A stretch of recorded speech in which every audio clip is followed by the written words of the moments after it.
That's good. A little bit over the top.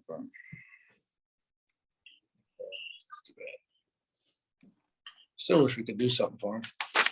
His mother was talking about the possibility of coming up in the spring and maybe having some type of a ceremony or something. That'd be awesome.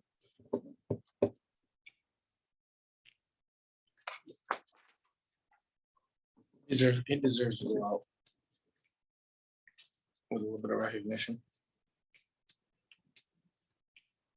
And she was talking about maybe having some like a cookout at Loke's Pond or something. Well, that's where he had his place, wasn't it? Yeah, he's got a place Yeah, over he there. used to call it the pond. Right. And so he wrote a lot of his, did a lot of his writing.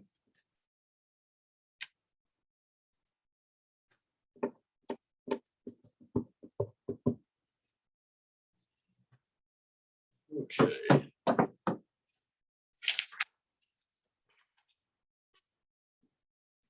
Have everyone, good morning, chief. Morning. Good morning, bud. Good morning. Get some of the anti-fog stuff. That's the worst part of it. That stuff that you put on a car windshield. No, you already tried it. Oh, boy. I figured someone probably tried it.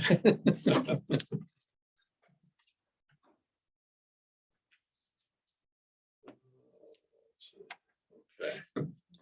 We all set? Chris, can you hear us okay? Yep, I got you. Okay. This meeting of the Board of Public Safety is called to order. We have both commissioners here with us today, so we have a quorum. With that, I'll entertain a motion to approve the minutes of the last meeting. Motion by Dave, second by Scott. Any questions on the minutes? Being none, all in favor? All ayes. Thank you. You also have the reports of the various departments in front of you. I'll accept the motion to approve those reports. Motion by Scott, second by Dave. Any questions on any of those? All in favor? All ayes. We do have one resolution, and that is to appoint a new call man. Missy? Now therefore be it resolved that the city of Cornell Board of Public Safety approves the appointment of Matthew Graham of 1,481 Beach Road, Cornell, as a callman in the Cornell Fire Department. Thank you. Is there a motion to approve? Motion by Dave, second by Scott. And Chief, I'll let you talk about Mr. Graham a little bit. I know he's a volunteer with the South South Cornell Department. Yep, that was one of our candidates in the last hiring we interviewed, and he actually came back up to me after the interview. We had talked once we made the appointments, and he approached me about becoming a callman and asking if he could get on board. And absolutely, and, really generates an interest and kind of keeps him in the huddle so he doesn't get away from us. Great kid, got a lot of enthusiasm, great worker, so it'll be a good asset, I think. Yeah, I think it's a good way to, get his foot in the door and help out, try to, the more calling we have, I think the better. It takes a little pressure off from the guys with especially with the increasing ambulance trips that we've seen over the last several years. So definitely a good one to have in the mix. Okay, any questions, Mr. Graham? If not, all in favor? All ayes. Thank you. And we do have claims, Missy. Resolved that claims in the amount of $359,182.02 be approved and paid as audited. Thank you. Is there a motion to approve? Motion by Dave, second by Scott. Any questions? All in favor? All ayes. So we'll do a quick roundtable discussion. Chief Brzezowski, we'll start with you. I don't get too much new on the horizon right now, still coming up, but I did have some good information passed on to me this last week. Past 2 weeks have been really super busy for some reason. I don't know, around the holiday, Easter or what, but a lot of sick people were carting. We had a few arrests and stroke patients, and so the ambulance was quite busy, especially through the weekend. Monday morning, it hit my desk both from Strong and from the CEO of St. James and the ER director that they got bombarded in the middle of that with like inundated with 2 codes at the same time. So when you're doing an arrest situation, you've got so many nurses, so many floor people that can work, and between the crew from LifeNet who was there to fly one out, our crew kind of worked one code while their code was being worked by the hospital employees, and both were success. Both got up there, got their STEMIs. Both patients are still alive today. The one arrest we had here also doing well, recuperating it strong.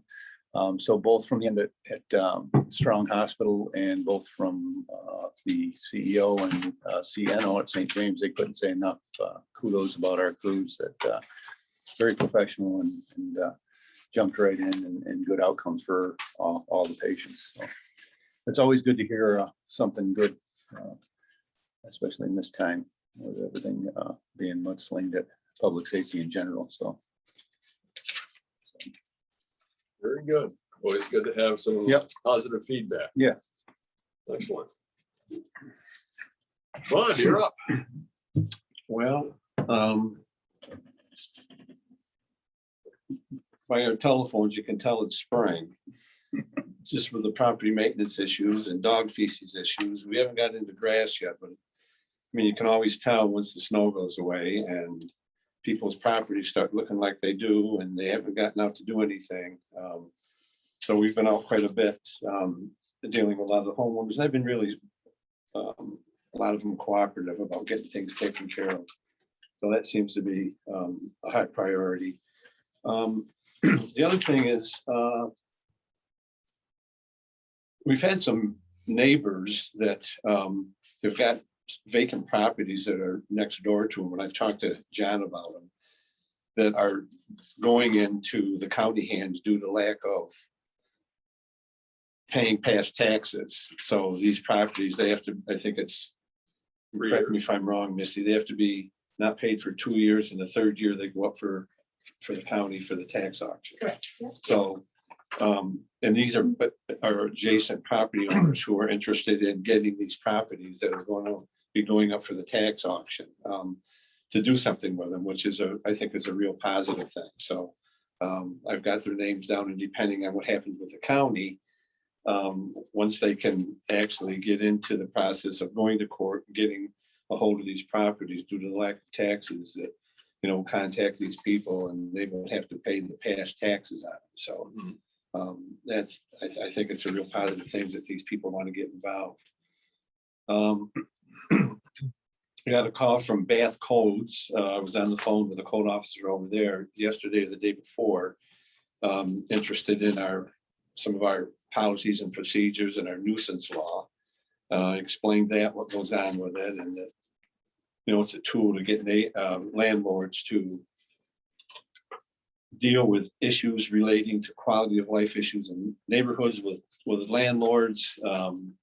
And it's a good tool, once, at least with us, when we do a spreadsheet on any kind of complaints that Ted gives me, and we look at the point system, and generally they're willing to cooperate and do whatever it takes to get rid of some of these landlords or these tenants. So the Bath, we have talked to them in the past about it, and it was brought up again over there. So they're really looking forward to get this instituted into their village over there. And you worked with the Village of Bath in previous years on, you know, them looking to adopt some of our codes that we have on the books, policies and inspections. And you know, it's really interesting because we've had interest in the past from when we've talked to a number of municipalities, Bath, Wellsville, I think Alfred. And one of the sort of issues that came up was our inspection process, which can really create chaos in a community, especially with landlords. If you're looking to, you know, pass something that they have to pay to get an inspection done and bring the properties up to code. It's not always a real popular type of situation to get involved in.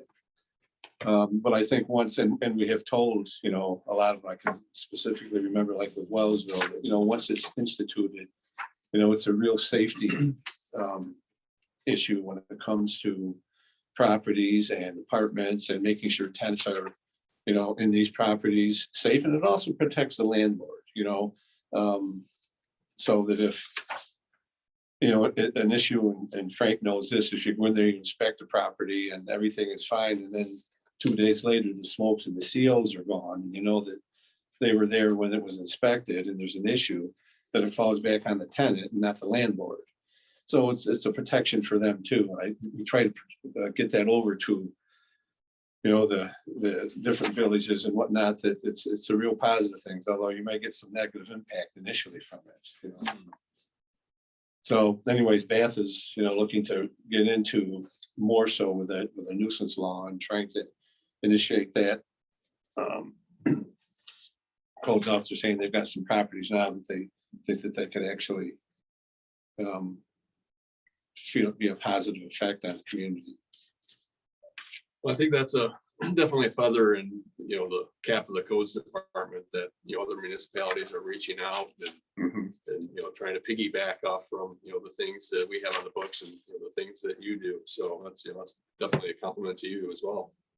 I mean, we don't have all the answers, and some of the answers we have are wrong, but you keep going ahead and trying to, you know, do what's best for, I guess, the safety of the community, so that we don't have issues like Preston Avenue, you know, or Olive Place, you know, we end up having these fires in the interest of both the landlords and the tenants and the neighbors are involved. You know, speaking of property maintenance, and you know, I think you know, one of the things that you have to respond to, unfortunately, is dog feces. And you know, just doing you know, a walkthrough of our two parks, you know, down at James Street and Shawmut recently, you know, I've noticed quite a bit of dog feces, and it's very unfortunate because we have bags at both parks. You know, at James Street, we have bags on either end of the park that people have access to, and you know, they can use to clean up their dogs. And you know, it's disheartening to see so much you know, dog feces down there. People not really, you know, taking responsibility for their own dogs, but not taking advantage of the bags that are stationed down there. We've had them down there for years and years. Yeah, we try to drive through the parks and get down there just so people see us. The other issue that I try to do is, you know, it's like when I call a landlord and the response I get is, I'm sure with Ted, when he pulls up, is, now what's wrong? You know, now what's the problem? You know, now what have we done? So, you know, when I see people out with their dogs walking and the dog is going to the bathroom and the landlord is, or the tenant is, or owner is there with a bag ready to pick it up, I stop and I let them know that that's a real responsible dog owner. So that it's not always negative when the codes office is involved, you know. Right. And, you know, I get, well, you know, that's what we should be doing. And, you know, thank you for that. I've also gone places where I wait when I see a dog going to the bathroom to see if it's going to be picked up. And if it's not, then I slide over and I have a supply of bags in my truck. So I hand them a bag and say, you know, you're responsible. And generally they're pretty cooperative about doing that. But people don't realize how big an issue it is when people don't take the responsibility for the dogs. And the code is real specific, you know, if you're walking your dog, you pick it up. If you're at home and it goes on your property, you've got 3 days to pick it up, you know. And it becomes, you know, I've got right here, I've got 2 sheets now that I'm going out on after, you know, that we got yesterday. And it's a regular thing that happens. And our files, unfortunately, are full of dog feces pictures. And I've actually written tickets for it, and people have gotten fined $100 for not picking up, you know, so it works. The problem is, you know, we've had people, and a lady over on Ransom Street call and was saying that there was a dog that an owner was letting go in her front yard, and says, well, okay, do you know who it is? No, but I know what the dog looks like. You know where they live? No. So it makes it difficult because then we can't go right to somebody's house and say, hey, you're not taking the responsibility for your dog. So And it's amazing some of the people now that have cameras out on the front porch that catch these people, which is a good thing. I know on Leach Avenue, a lot of people have cameras down there, and it helped to catch an individual, and I went and visited them a couple times. So, but I mean, it would probably be that the average person not realizing that people not picking up dog feces is a problem. But boy, it is. And until kids step in it at the park or, Yeah. then it becomes an issue. And, Well, even on the, your monthly code report that you submit to this board, the very first complaint is about dog feces. So it kind of dovetails in, but we try to include everything on our reports. I've always given you credit because this report is very, very telling. It's very detailed, and it gives the commissioners and I, a real good idea of what you're dealing with on a day-to-day basis out there. Yeah. So, and I appreciate the thoroughness of this and the follow-up that goes along with it. Well, it's interesting because one of the things at least we learned in school that if you don't document it, you didn't do it. Yeah. So, and I think that both Scott and Ted and Frank can attest to that, that's one of the things that, I tell Larry, even if it's a phone call, write it down so that you never know when it may come back, that you're going to need that information to put into a report, to let people know, oh, I was at this place on this certain date, and, to get it on paper. So that's, what we basically try to do. Some of the complaints you put down there, it's like, boy, this is really not that important, but you don't know what's going to happen in the future, as I'm sure you guys know too, what can go on with them. Let me ask you something, Bud. I mean, we're seeing more and more of people subleasing, people that are tenants. And they'll bring somebody into their house and sublease them for a couple of days because they're homeless or whatever. And what we run into is that they'll sublease and then they'll want the person out. Can't get them out. And I mean, if someone's subleasing, it's not even legal to begin with. So the person that moves in, it makes a crowded situation in a house, which isn't meant for that particular purpose. So does that person maintain the same rights as someone That who's renting? individual ends up being a tenant, and they have to go through the eviction process. We're dealing with that over on Hakes Avenue. And, these existing tenants that bring somebody in, think, well, they're only going to be here a day. They can come in here and stay for, a week, a day, whatever it may be. And then they end up being there longer. And if they thought they was going to get rent out of them, and then they stop paying their $25 or $50 a week, then they want them out. So at that point, they have allowed this person in, they have become a tenant, and then they have to go through the eviction process again. And the eviction process right now is such a nightmare to even get a court date to get these people evicted. So it's a problem, So especially. who does the eviction process? The original landlord or these people that are renters that are subleasing? No, what generally happens is the landlord does the eviction and it ends up evicting everybody. So the landlord is the one that's responsible for getting these people We're out. running into more and more of those situations. I think the people that are actually using the system to say, hey, I stayed there 2 days. So now I'm a tenant. legitimate tenant and Tenant. you can't throw me out now, even though I'm not paying or anything. Yeah, we dealt with one, we're dealing with one on Hakes, and another one over on Center Street. With a landlord that didn't even know these people were in there. Right. I got a couple more for you, so we can talk about it later.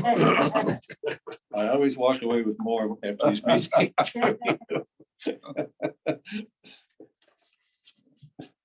Okay, you're up, Chief Murray. Okay, thank you. The biggest thing I think we're dealing with now is this law change in regards to the marijuana. And we've trained all of our officers in regards to the updated law, which is section 222 of the penal law. They've completely changed section 221 and brought in this new section of law. So our officers have all been trained in regards to it. I'm not a proponent of it, but it's something that we have to kind of live with. I've talked to the mayor a couple times about the possibility of getting together with law and ordinance or quality of life committees and perhaps looking at what we can do to prevent people from smoking in